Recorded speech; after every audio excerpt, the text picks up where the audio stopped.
विंध्याचल पर्वत बहुत बड़ा गुरु भक्त। अगस्त मुनि आए, अगस्त मुनि को लेट करके साष्टांग प्रणाम किया। लेटा महाराज और दक्षिण से उत्तर की ओर लेटा। उसका मुख जो है विंध्याचल बनारस के पास मिर्जापुर जनपद में वो उसका मुख है, वहीं पर विंध्यवासिनी देवी निवास करती हैं। और उसका पैर कहां है बोले दक्षिण भारत तक, वहां तक फैला हुआ है। जितनी विंध्य की घाटियां हैं, जितने पर्वत हैं, पठार, वो सब विंध्य की ही श्रृंखला है। वो आज तक ऐसे ही लंबा लेटा हुआ है भारत के मध्य में। भूगोल पढ़ने वाले जानते हैं भूगोल की इस स्थिति को। तो अगस्त मुनि ने कहा कि अब तुम इसी प्रकार दंडवत किए रहो साष्टांग, जब तक मैं लौट करके ना आऊं।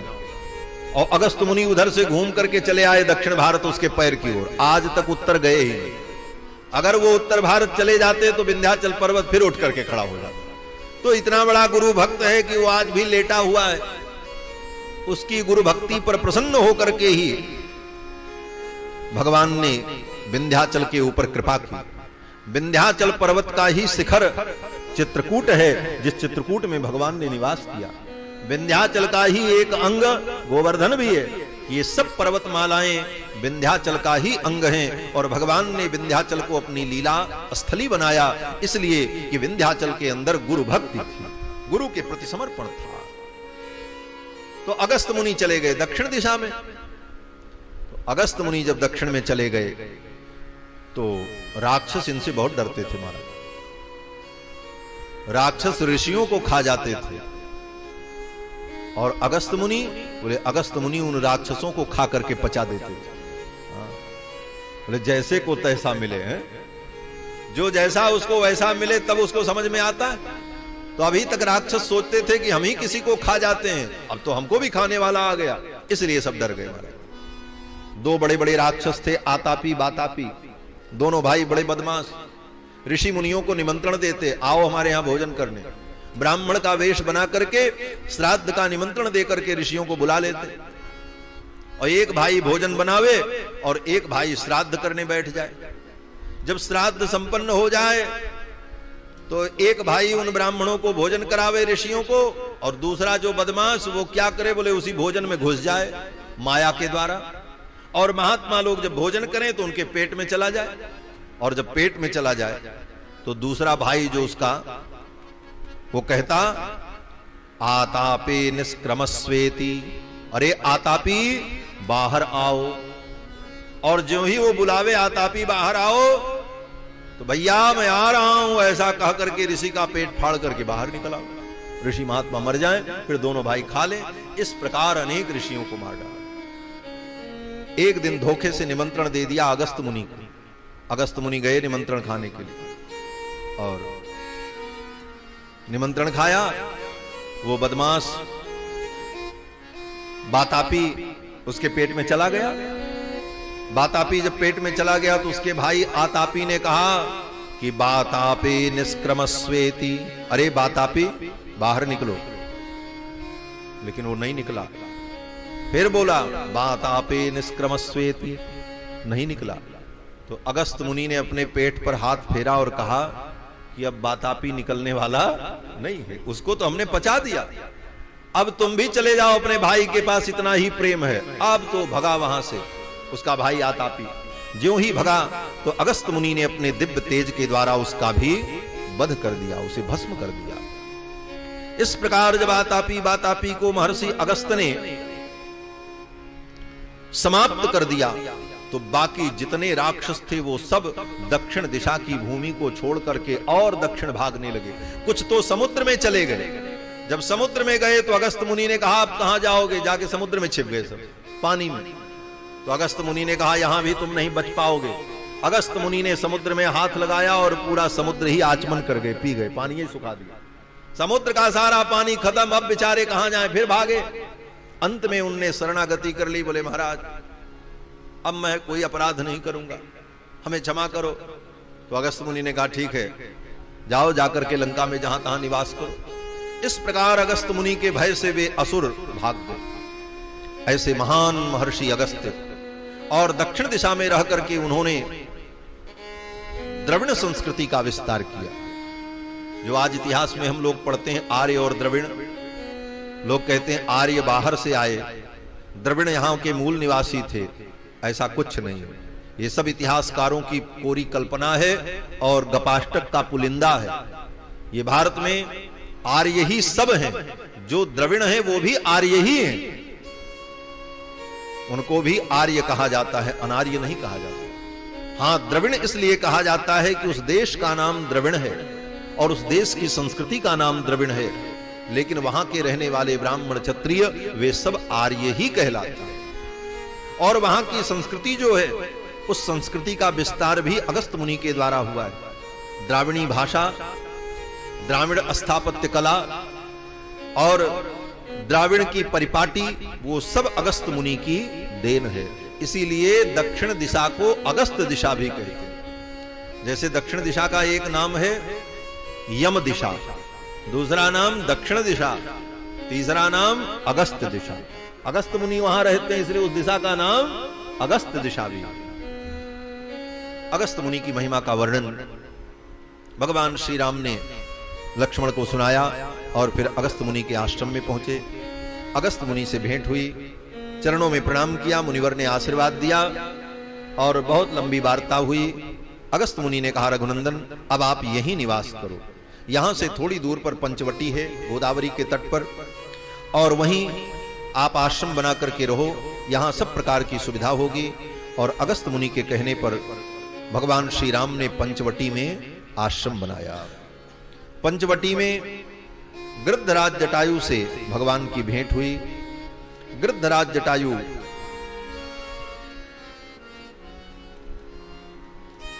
श्री दशरथ जी महाराज के मित्र हैं। इस संबंध के कारण गृद्धराज जटायु भगवान के लिए भी आदरणीय है और पिता के समान पूज्य है। गृद्धराज जटायु ने कहा, रघुनंदन यहीं पंचवटी में तुम निवास करो, यहां कोई असुविधा नहीं होगी, पास में मैं भी रहता हूं। तुम कहीं जाओगे कंदमूल फल लेने के लिए, लक्ष्मण भी कहीं जाएंगे, तो मैं सीता की रक्षा करता रहूंगा और यहां सुखपूर्वक आप निवास करो। भगवान ने पंचवटी में आश्रम बनाया। लक्ष्मण जी से पूछा कि लक्ष्मण आश्रम कतरस्मिन्नो देशे भवति सम्मतः। भगवान ने कहा कि आश्रम कतरस्मिन्नो देशे भवति सम्मतः। हे लक्ष्मण, कहां पर आश्रम बनाया जाए? गोदावरी के तट पर कौन सा ऐसा स्थल सुंदर है जहां पर कुटी का निर्माण किया जाए? तो लक्ष्मण जी ने कहा कि प्रभु, मैं तो आपका सेवक हूं और सेवक को अपनी रुचि व्यक्त करने का भी अधिकार नहीं होता। सेवा धर्म बहुत कठिन है हमारा। लक्ष्मण जी कहते हैं, मैं कैसे कहूं कि आप कहां पर कुटी बनाओ? रमते यत्र वैदेही त्वमहं चैव लक्ष्मण तादृशो दृश्यताम देशः सन्निकृष्ट जलाशयः। भगवान राम ने कहा, लक्ष्मण तुम्हारा मन जहां रमण करे, जहां सीता को अच्छा लगे और जहां पर सन्निकट में जल हो, सुविधा हो, वहां पर आश्रम बनाया जाए। तो लक्ष्मण जी ने कहा कि परवानस्मिका कुस्थत्वयि वर्षशतं स्थिते स्वयं तु रुचिरे देशे क्रियताम इति मां वद। स्वयं तु रुचिरे देशे, आपको जहां पर रुचि हो आप उस स्थान का निर्णय कर दो, मैं कुटी बना दूं। मैं अपनी क्या रुचि बताऊं? सेवक की कोई रुचि नहीं होती, सेवक को अपनी रुचि कहने का अधिकार भी नहीं होता। लक्ष्मण की इस भक्ति को देखकर भगवान प्रसन्न हुए और भगवान ने कहा, लक्ष्मण यहां पर समतल भूमि है, यहां से गोदावरी भी सन्निकट है, यहीं पर कुटी का निर्माण करो। फिर तो लक्ष्मण जी ने सुंदर दिव्य कुटिया बनाई। ऐसी सुंदर कुटिया बनाई कि उस कुटिया को देखकर भगवान प्रसन्न हो गए और भगवान ने लक्ष्मण को हृदय से लगा लिया और हृदय से लगा करके कहा कि प्रीतोस्मि ते महत्कर्म त्वया कृतमिदं प्रभो। हे लक्ष्मण, तुमने अत्यंत प्रिय कार्य किया है। प्रदेयो यन्निमित्तम ते, अब इसके बदले में मैं तुमको क्या दूं? ऐसा सुंदर कार्य तुमने किया, ऐसी सुंदर कुटी बनाई, इसके बदले में मैं तुमको क्या दूं? इस उपकार के बदले में मैं तुम्हारा क्या उपकार करूं? और वास्तव में भगवान को कभी कभी अपनी प्रतिज्ञा से पीछे हटना पड़ता, मजबूरी हो जाती है। और यह बड़ी विलक्षण मजबूरी है जो कोई विज्ञ प्राणी ही समझ सकता है। गीता में भगवान ने प्रतिज्ञा तो की कि जे जथा माम प्रपद्यन्ते तांस तथैव भजाम्यहम्, जो मुझको जैसे भजेगा मैं उसको वैसे भजूंगा। ये भगवान की प्रतिज्ञा है। लेकिन इस प्रतिज्ञा का निर्वाह करना भगवान के लिए लोहे के चने चबाना हो जाता है। बड़ी मजबूरी होती। बोले क्या मजबूरी होती? बोले जे जथा माम प्रपद्यन्ते तांस तथैव भजाम्यहम्, जो मुझको जैसे भजे मैं उसको वैसे भजूं। ये प्रतिज्ञा है, तभी प्रत्युपकार होगा। लेकिन यह भी भगवान करने में समर्थ नहीं हो पाता। हनुमान जी महाराज ने जब जानकी जी का पता लगाया और लौट करके आए, तो हनुमान जी के इस कार्य को देखकर भगवान बड़े प्रसन्न हुए और भगवान ने कहा, हनुमान, अब मैं तुम्हारे इस कार्य के बदले में तुम्हारा प्रत्युपकार क्या करूं? मैंने कह तो दिया कि जे जथा माम प्रपद्यन्ते तांस तथैव भजाम्यहम्, जो मुझको जैसे भजता उसको मैं वैसे भजता हूं, लेकिन ये मैं कर नहीं पाता हूं। बोले क्यों?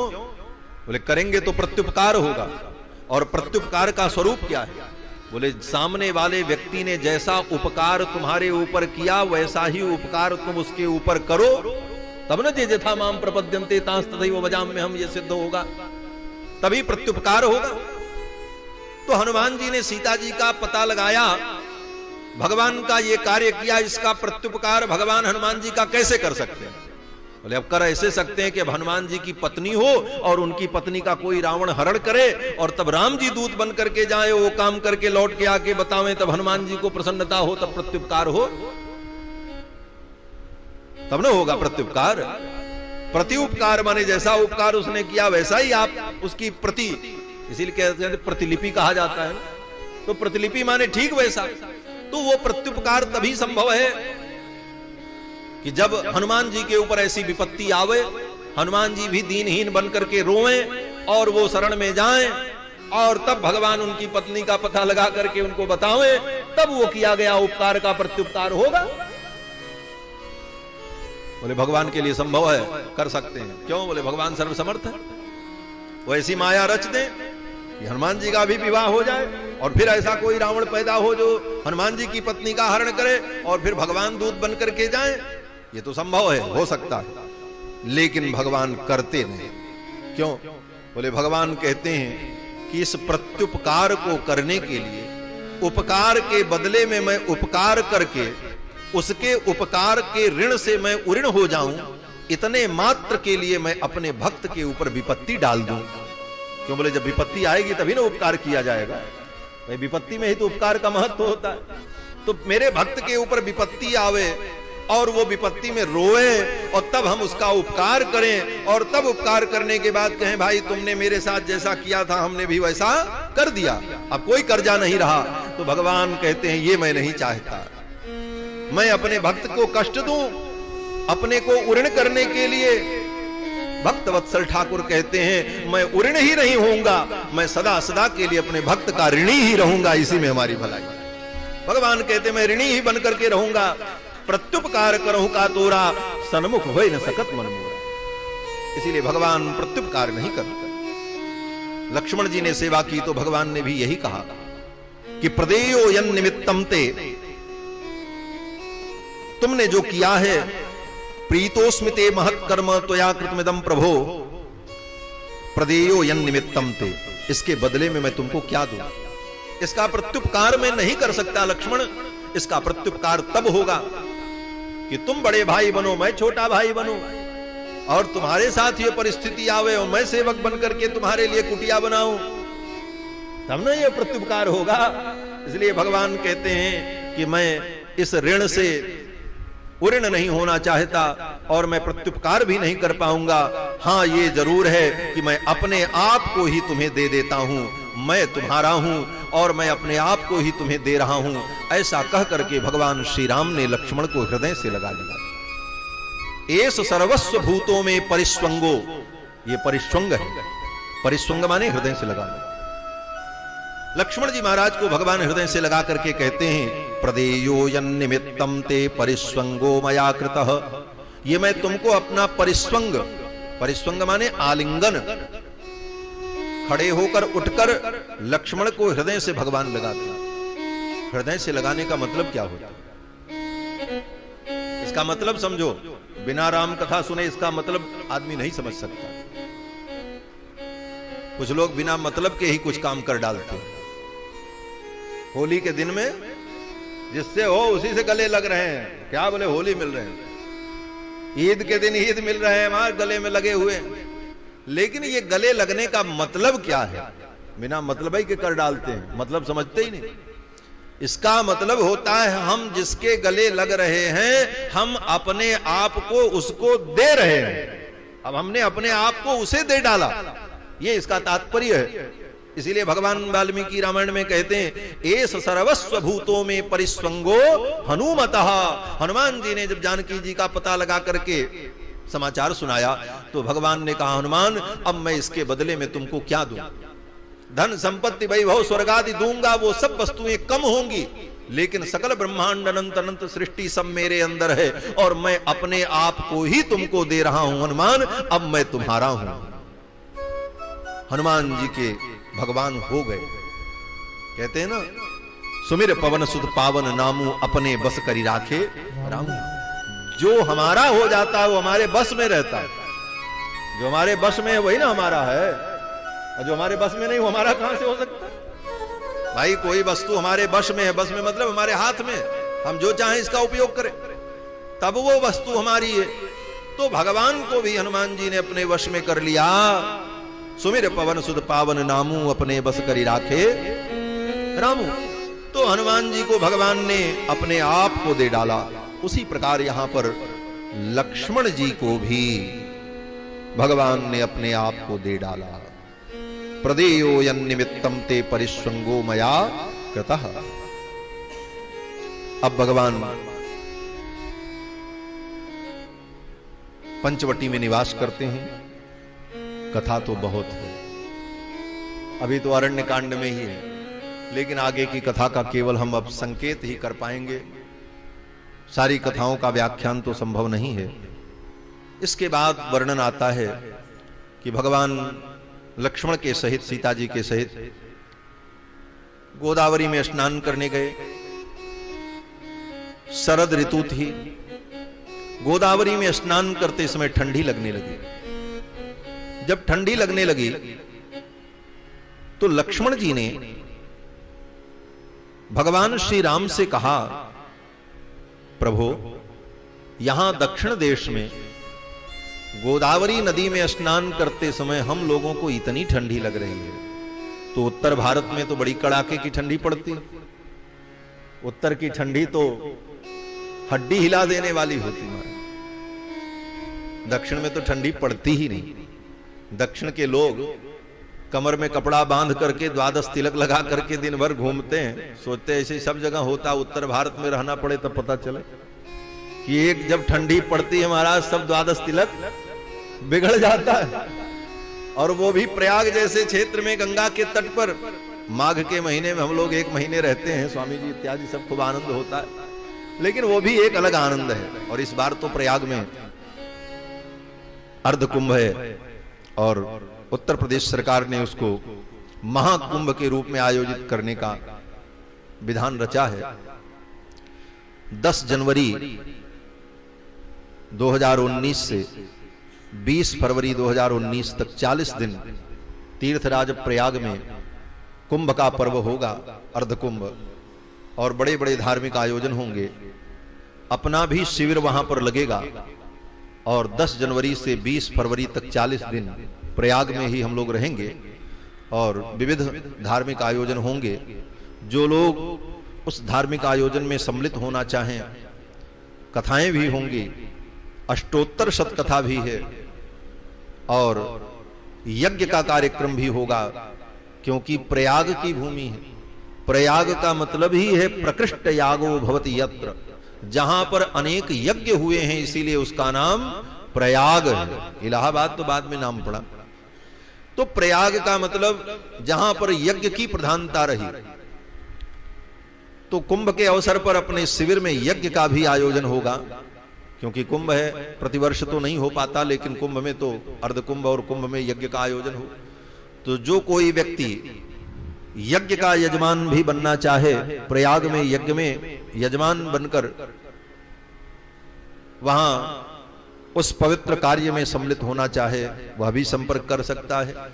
और भी विविध सेवाएं रहेंगी, भंडारा, भोज, संत सेवा और आए हुए अतिथियों की सेवा, अनेक प्रकार के धार्मिक प्रकल्प चलेंगे। जिसको जिस प्रकार की सेवा करनी है वो लोग संपर्क कर सकते हैं और सभी आमंत्रित हैं प्रयाग कुंभ के लिए। उसका भी पत्रक सबको प्राप्त होगा, सूचनाएं प्राप्त होंगी। तो आइए विषय वस्तु की ओर। मैं निवेदन कर रहा था कि उत्तर में इतनी ठंडी पड़ती, लक्ष्मण जी कहते हैं कि जब दक्षिण में इतनी ठंडी पड़ रही है कि गोदावरी में स्नान करने में इतनी समस्या है, तो अयोध्या में भैया भरत कैसे स्नान करते होंगे। कथम तो पररात्रेषु सरयूम अवगाहते पद्मपत्रे क्षणश्याम श्रीमान निरुदरो महान।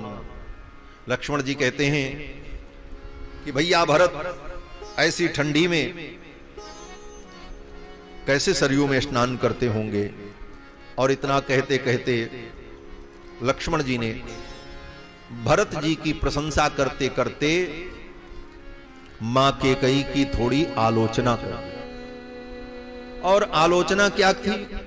बोले आलोचना यही थी कि लक्ष्मण जी ने कहा कि संसार में जो ये ख्याति है कि पिता का गुण बेटी में आता है और मां का गुण बेटे में आता है। मां के अधिकतम गुण बेटे में होते हैं और पिता के अधिकतम गुण बेटी में होते हैं। लेकिन इस लोक की कहावत को, इस उक्ति को भरत ने गलत सिद्ध कर दिया। भरत के अंदर मां के एक भी गुण नहीं आए, पिता के ही सारे दिव्य गुण आए। लक्ष्मण जी ने यही कहा। अब इस वाक्य में मां कैकेयी की कोई निंदा बहुत नहीं है, यहां पिताजी की प्रशंसा और भरत की प्रशंसा प्रधान है। लेकिन संकेत अगर देखा जाए तो कैकेयी की निंदा का भी प्रसंग आ जाता है, ज्यादा नहीं, थोड़ा। लक्ष्मण जी ने केवल इतना ही कहा कि मां के एक भी गुण भरत में नहीं आए, पिता के ही सारे दिव्य गुण आए। इस प्रकार लक्ष्मण का कहना क्या था कि भगवान श्री राम गंभीर हो गए और राम जी ने कहा लक्ष्मण नतेम्बा मध्यमाता तो गर्हितव्या कदाचन। कल मैंने कथा सुनाई थी कि भगवती कैकेयी के हृदय को, उनके भाव को भगवान ही जानते हैं और भगवान के हृदय के भाव को कैकेयी जानती है। दुनिया कुछ भी कहे कैकेयी जी को, लेकिन भगवान ने कभी मां को दोष नहीं दिया। भगवान ने लक्ष्मण को डांट दिया, लक्ष्मण नतेम्बा मध्यमाता तो गर्हितव्या कदाचन, कभी मेरी मां की तुम निंदा मत करना। अगर तुम मुझे प्रसन्न देखना चाहते हो तो आज नहीं, कभी भी गर्हितव्या कदाचन, आज के बाद कभी मेरे सामने मेरी मां कैकेयी की आलोचना मत करना। लक्ष्मण जी तो चुप।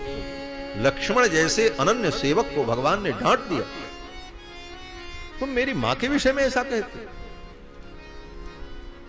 लेकिन भगवान सच्चे स्वामी महाराज, स्वामी का स्वभाव क्या होना चाहिए?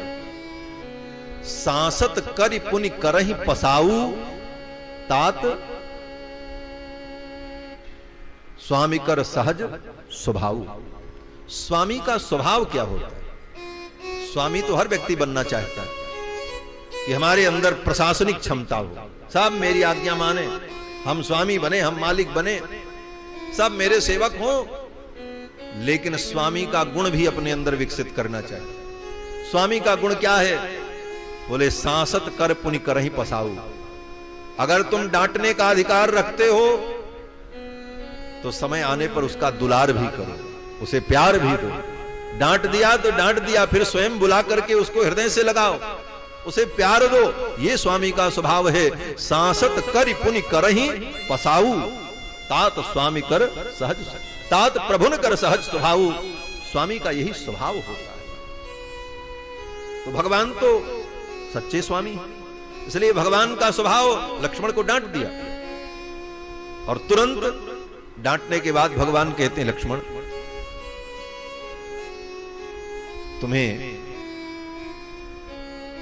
तुमने मेरे भरत की चर्चा की, वो चर्चा मुझे बहुत प्रिय लगी, और सुनाओ। अब प्रेम से बोलने लगे, पहले तो डांट दिया और फिर कहते हैं, तमेवाक्षुनाथस्य भरतस्य कथाम कुरु। मेरे भरत की कथा सुनाओ, मेरे भरत का चरित्र सुनाओ। भरत स्नेह समतप्ता बालशी क्रियते पुनः। भरत का नाम तुमने लिया, अब तो मेरा हृदय बार बार भरत का ही स्मरण कर रहा है, और भरत के स्नेह से मेरा हृदय तप्त हो रहा है। मेरे हृदय को शांत करने के लिए मेरे भरत की चर्चा मुझे सुनाओ लक्ष्मण। रो पड़े भगवान और लक्ष्मण को हृदय से लगा करके कहते हैं, कदा ह्यजम समेष्यामि भरतेन महात्मना। वो समय कब आएगा कि मैं अयोध्या चलूंगा? ये 14 वर्ष की अवधि पूर्ण होगी और मैं अयोध्या पहुंचकर अपने भाई भरत को देखूंगा, उनको हृदय से लगा सकूंगा। शत्रुघ्नेन च वीरेण त्वया च रघुनंदन। हे लक्ष्मण, तुम भी साथ रहोगे और हम सब एक भाई एक साथ मिलेंगे, वो समय कब आएगा? ऐसा कह करके भगवान रो पड़े। भगवान लक्ष्मण जी महाराज भगवान के भाव को समझ गए।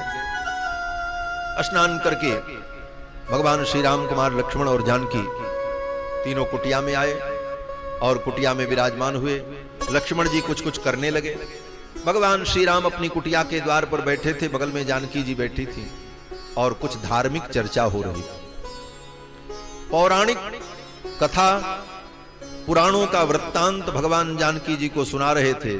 तब तक रावण की बहन शूर्पणखा आ गई। शूर्पणखा रावण के बहिनी, शूर्पणखा रावण के बहिनी, दुष्ट हृदय दारुण जसैनी, दुष्ट हृदय दारुण जसैनी, पंचवटी सो गई एक बारा, पंचवटी सो गई एक बारा, देख विकल भई जुगल कुमारा, देख विकल भई जुगल कुमारा, देख विकल भई।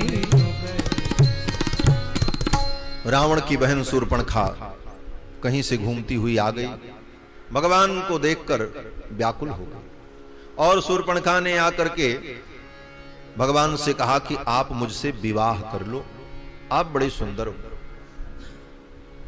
तोसम पुरुष न मोसम नारी, आपके जैसा कोई पुरुष नहीं होगा और मेरी जैसी दुनिया में कोई स्त्री नहीं होगी। ये जोड़ी बहुत अच्छी होगी, आप मुझसे विवाह कर लो। भगवान श्री राम ने कहा, देखो मैं तो विवाह कर चुका हूं। कृतदारोस्मि भवती भार्येयम दयिता मम। ये मेरी भार्या मेरे बगल में बैठी हैं, मैं तो कृतदार हूं। हां, मेरे भाई लक्ष्मण अगर विवाह करना चाहें तो उनसे तुम कर लो। तो तुरंत लक्ष्मण जी के पास आ गई। लक्ष्मण जी ने देखा, एक क्षण में जिसने अपना निर्णय बदल दिया। अभी राम जी को चाह रही थी, अब मेरे पास आ गई। तो जो 1 मिनट में अपने संकल्प को बदल सकती है, वो कभी भी मुझे छोड़ के जा सकती है। फिर कोई अच्छा लगेगा उसके पास चली जाएगी। तो ऐसी स्त्री से विवाह करने में कोई सुख नहीं है। लक्ष्मण जी ने कहा कि तुम मुझसे विवाह मत करो, तुम उन्हीं के पास जाओ। कथम दासस्य मे दासी भार्या भवितुम इच्छसि। तुम मुझ दास की पत्नी बनना चाहती, मैं तो पहले से इनका दास हूं। मुझे एक क्षण की फुर्सत नहीं। झाड़ू लगाना, फूल पत्ती ले आना, बर्तन माजना, भोजन बनाना, कंदमूल फल लाना, ये सब काम रात दिन मुझे करना पड़ता है। तो मैं तो स्वयं इनका दास हूं, और तुम मेरी पत्नी बनोगी तो तुम मेरी दासी बनोगी। तो दास की दासी बनने से तुमको सुख नहीं मिलेगा, तुम तो स्वामी की पत्नी बनो तो तुमको सुख मिलेगा, और स्वामी तो यही है, ये तो चराचर के स्वामी। जाओ उन्हीं के पास। लक्ष्मण जी ने भेज दिया, लेकिन शूर्पणखा की हिम्मत नहीं हो रही थी आने की। शूर्पणखा ने कहा मैं तो गई थी वहां, लेकिन उन्होंने तो मना कर दिया। उन्होंने कहा मेरी पत्नी मेरे साथ है, मैं विवाह नहीं करूंगा। तो लक्ष्मण जी ने सोचा कि ये भगवान के पास जाए तभी इसका कल्याण होगा। तो लक्ष्मण जी ने कहा जाओ जाओ, वो तो ऐसे ही कहते हैं, वो तुमसे विवाह कर लेंगे। बोले उनकी पत्नी पहले से उनके पास है।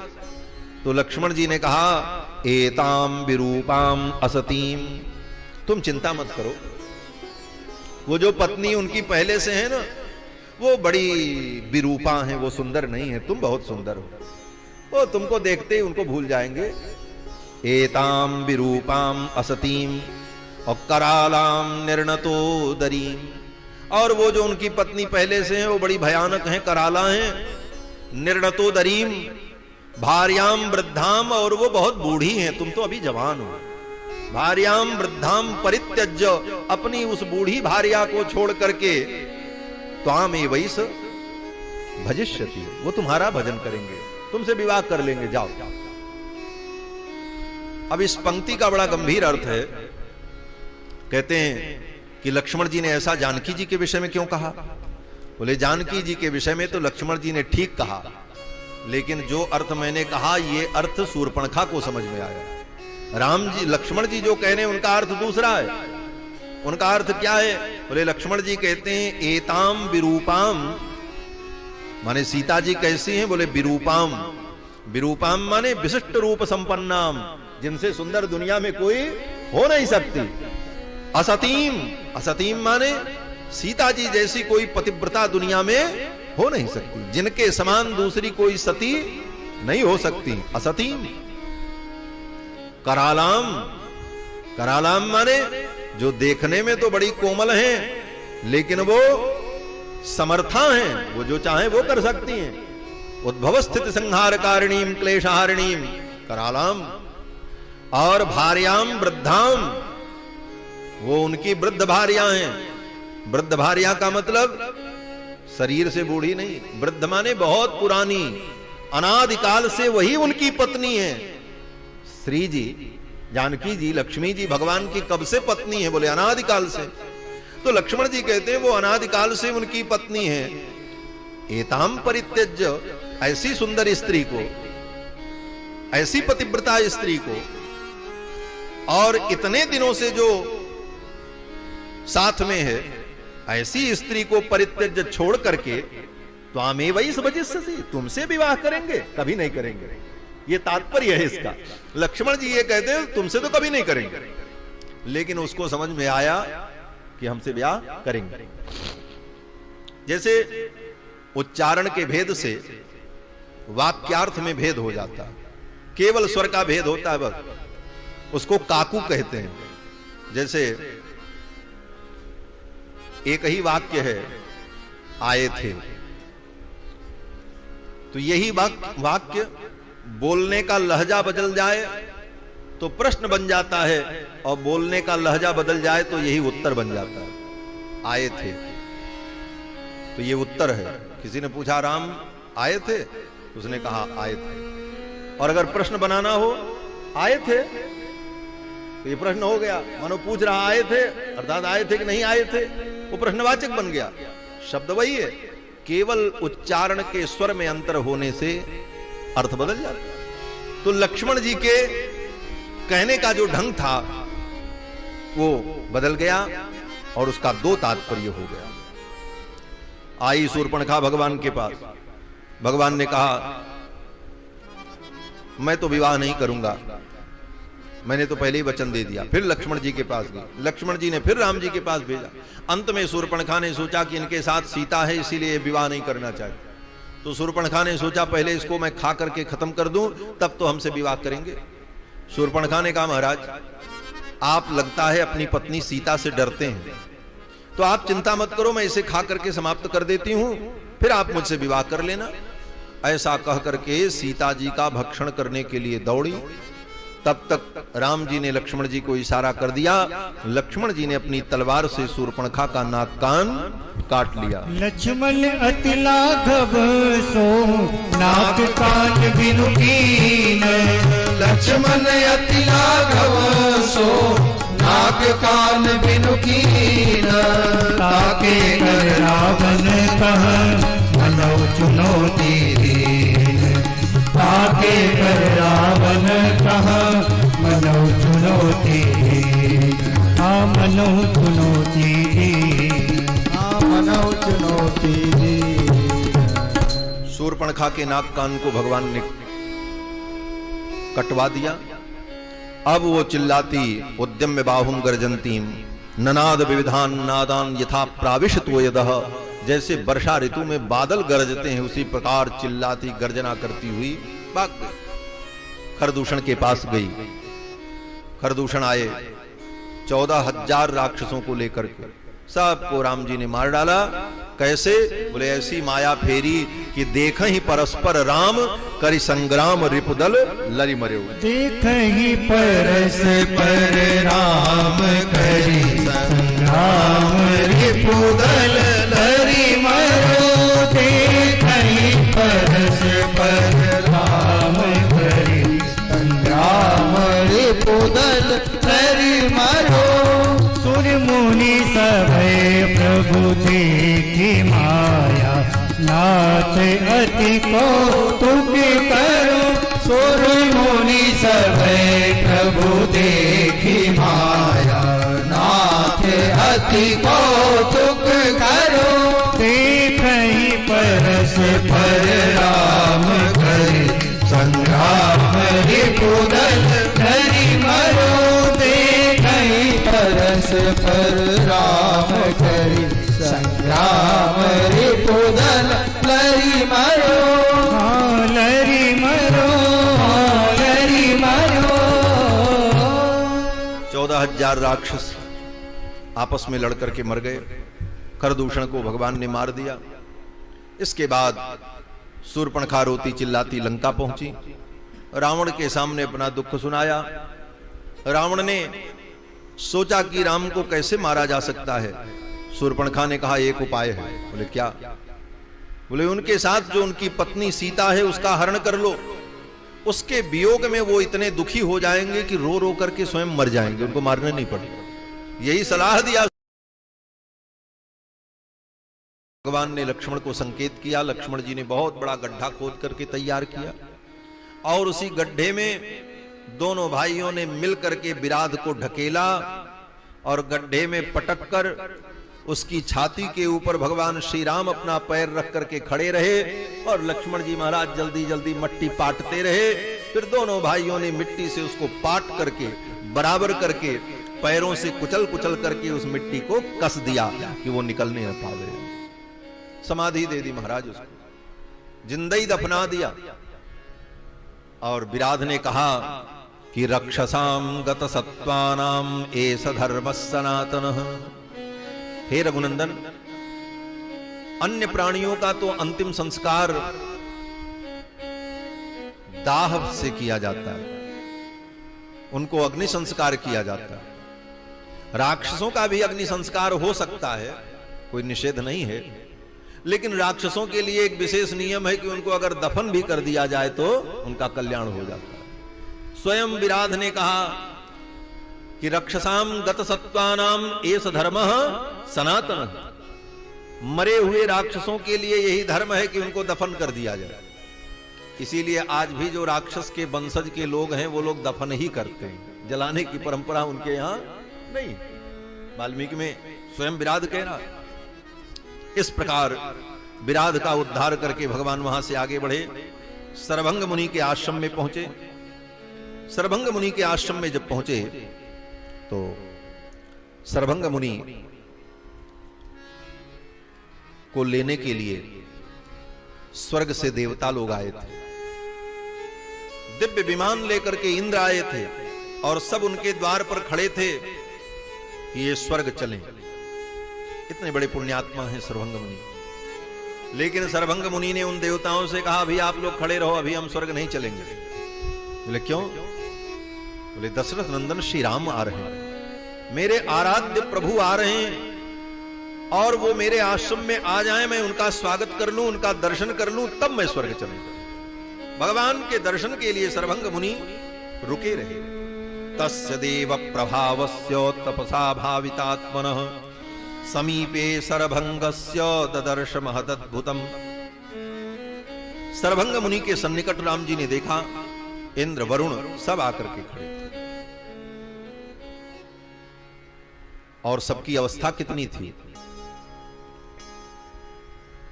भगवान कहते हैं, लक्ष्मण देखो, ये जो रथ खड़ा है ना, ये देवराज इंद्र का रथ है। ये सब जो दिव्य 25-25 वर्ष के युवा दिखाई पड़ रहे हैं, ये सब देवता हैं।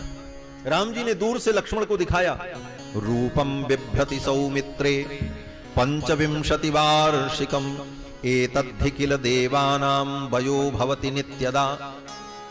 भगवान श्री राम कहते हैं, लक्ष्मण देवताओं की आयु सदा 25 वर्ष की ही रहती है। वो 25 वर्ष से ज्यादा उनकी आयु कभी नहीं होती। वो बूढ़े नहीं होते, वो अधेड़ नहीं होते, उनके बाल नहीं झड़ते, इसीलिए तो देवता सदा वो 25 वर्ष के रहते। रूपम बिभ्रति सौमित्रे 25 वार्षिकम एतद्धि किल देवानां वयो भवति नित्यदा। उनकी अवस्था सदा 25 वर्ष की रहती है। और तब तक भगवान पहुंच गए। देवता तो अंतर्हित हो गए, क्योंकि लीला चल रही है, इसलिए देवताओं को अंतर्हित होना था। देवता अंतर्हित हो गए। भगवान सरभंग मुनि के आश्रम में आए। सरभंग मुनि को भगवान ने प्रणाम किया। सरभंग मुनि ने भगवान का आतिथ्य किया, स्वागत किया, और फिर सरभंग मुनि ने कहा कि हे प्रभु, आप मेरे आश्रम में आए, आज मैं धन्य हो गया। आप जैसे अतिथि को पाकर, अतिथि का पूजन करके, अब मैं इस नश्वर शरीर को छोड़कर परम धाम जाना चाहता हूं। भगवान का आतिथ्य किया, समर्चन किया, और सरभंग मुनि ने कहा कि हे प्रभु, आप यहां से आगे जाएंगे। इह राम महातेजा सुतीक्ष्णो नाम धार्मिकः। आगे अगस्त मुनि के शिष्य महर्षि सुतीक्ष्ण का आश्रम है, आप वहां जरूर जाएंगे और उनका आप दर्शन करिएगा, वो आपका मार्गदर्शन करेंगे। इस प्रकार सरभंग मुनि ने कहा, और फिर भगवान के सम्मुख ही सरभंग मुनि ने एक बड़ी चिता बनाई, और उस चिता में वेद मंत्रों के द्वारा अग्नि की प्रतिष्ठा की। ततोग्निम च समाधाय हुत्वा चाज्येन मंत्रवत्। उस चिता में मंत्र के द्वारा अग्नि की प्रतिष्ठा करके आज्य की आहुतियां प्रदान की, घृत की आहुतियां प्रदान की, और उसके बाद उस चिता की परिक्रमा करके सरभंग मुनि स्वयं उस चिता में बैठ गए। सरभंगो महातेजा प्रविवेश हुतासनम तस्य रोमाणि केशाश्च तदा बन्धर्महात्मनः। देखते देखते सरभंग मुनि का पूरा शरीर अग्निमय हो गया।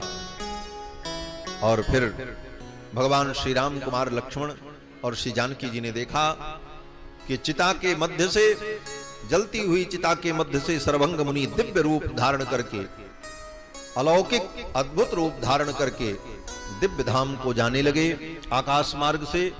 और सरभंग मुनि समस्त लोकों का अतिक्रमण करते हुए ब्रह्मलोक पहुंच गए।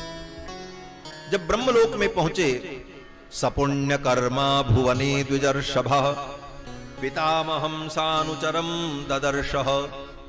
पितामह ब्रह्मा ने सरभंग मुनि का स्वागत किया। पितामहश्चापि समीक्षितं द्विजं नन्नन्द सुस्वागतमित्युवाच।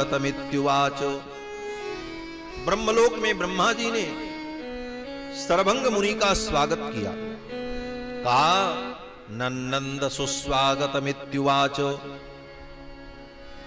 ब्रह्मा जी ने कहा सुस्वागतम, आपका स्वागत ही नहीं सुस्वागत। और फिर ब्रह्मा जी ने अपने लोक से आदर पूर्वक उनको विदा किया और फिर समस्त लोकों का अतिक्रमण करते हुए प्रकृति से परे भगवान का जो परम धाम त्रिपाद विभूति है, सर्वंग मुनि त्रिपाद विभूति को प्राप्त हो गए। इसके बाद भगवान आगे चले, दंडकारण्य के गहन जंगलों में होते हुए सुतीक्ष्ण मुनि के आश्रम की ओर जा रहे हैं। पूछते हुए, जहां कहीं कोई महात्मा की कुटिया मिल जाए पूछ लेते सुतीक्ष्ण मुनि कहां हैं, तो लोग बताते इधर जाओ ऐसे जाओ। उन मुनियों को दर्शन देते हुए भगवान चले। अब आगे जाने पर और भी बड़े बड़े विलक्षण तपस्वी महात्माओं का दर्शन हुआ। कैसे कैसे तपस्वी महात्मा? महर्षि वाल्मीकि कहते हैं कुछ महात्मा तो ऐसे थे कि बैखानसाह, उनका नाम बैखानस था।